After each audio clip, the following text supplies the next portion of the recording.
आधा गरली पलीना नदिया यादे मांगे ने गठाने हो भाभी दे देहु सोने के कंगनवा तबे गरली पबी हो।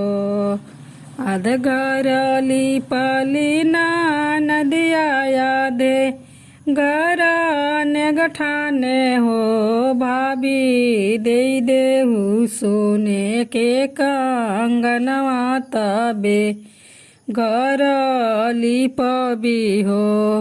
एक नोटी फेकाली बाहुरिया दूसरा नोटी फेकेली हो। ननदो लेहु घर केली पाई कंगनवा नाही देबो में हो। ननदो लेहु घर केली पाई कंगनवा नाही देबी हो।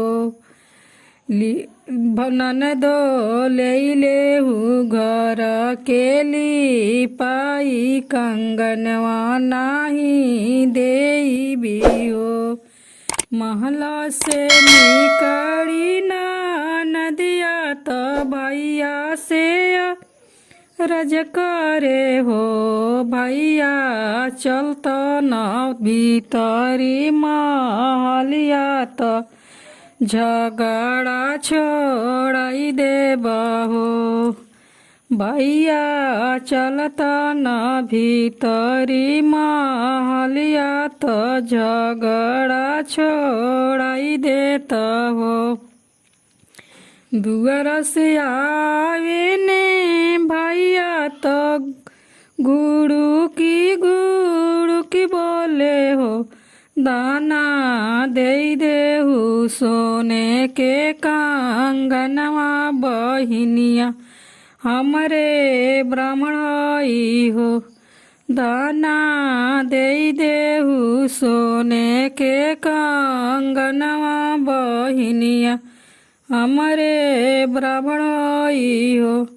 कंगना उतारी दाना फेंके तो नदी आशीष हो। भाभी जुग जुग जिए तुहर लाल नवाया मर रहे सोहर हो।